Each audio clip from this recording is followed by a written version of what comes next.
কে কে বিড়ি খান? মৌলানা কেউ খায় না এলাকাতে? বিড়ি কে কে খান একটু হাত তুললে ভাই, দেখি রে ভাই। একজন দুইজন খান কি খান না আপনারা? খান না তো হাত তুলছেন কেন রে ভাই? এ তো মনে হচ্ছে যে সব আসমান থেকে ফেরেশতারা সব পালিয়ে বসে আছে মজলিসে। একজনে বিড়ি খান না। আচ্ছা, এবছর আম কেমন উঠেছে? আম আম বাগান নাকি এটা? আম বাগান। আচ্ছা, আম খেতে ভালো কে কে বাসেন একটু হাত তোলেন তো। ম্যাঙ্গো কার কার ফেভারিট? দুই হাত তোলেন, সবাই তোলেন। কে কে খান? মাশাআল্লাহ, আমরা সবাই আম খাই, ভালো লাগে। ন্যাংরা 60-65 টাকা কিলো, তারপরও খাবো, কম করা যাবে না। আচ্ছা, আম কে কে খাই যখন বললাম হাত তুলতে, সবাই হাত তুলছেন, কিন্তু বিড়িখোর তারা হাত তুললো না কেন? লজ্জা পাচ্ছে। কাকে লজ্জা পাচ্ছেন? আমাদেরকে। রবকে লজ্জা করেন, আল্লাহকে লজ্জা করেন।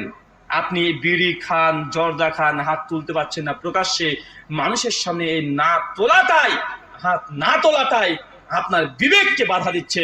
মানে এটা যে হারাম, এটা আপনার অন্তর স্বীকার করে নিয়েছে। আপনি তারপরে খাচ্ছেন, হাত না তোলাটা তার প্রমাণ। আল্লাহ নবী বলছেন, সুনান ইবনে মাজাহ হাদিস 3388-89, কুল্লু মুসকির খামরুন, প্রত্যেক নেশাদার দ্রব্য যাতে নেশা আছে সবগুলো হচ্ছে মদের সমতুল্য। কুল্লু খামরুন হারামুন, আর যেগুলোই নেশা তৈরি হয় মানুষের মধ্যে তার সবগুলো হারাম।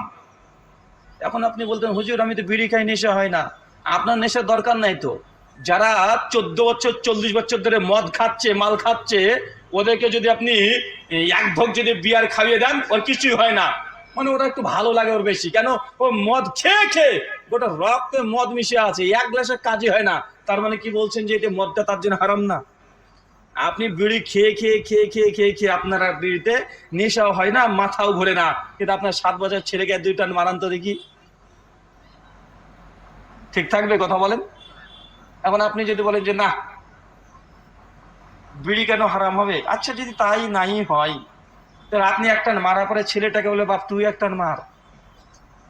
জামে তিরমিজি হাদিস 1325, আল্লাহ নবী বলছেন, স্ত্রীর হক হচ্ছে স্বামী যেই মানের খাবে স্ত্রীকে সেই মানেরই খাওয়াবে। মানে আপনি যা খাবেন স্ত্রীকে সেই মানেরই খাওয়াতে হবে।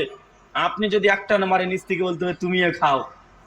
আর যদি স্ত্রী হক আর যদি আপনি আদায় না করেছেন, ফেরেশতারা কবরে একদম রেডি আছে আপনার জন্য।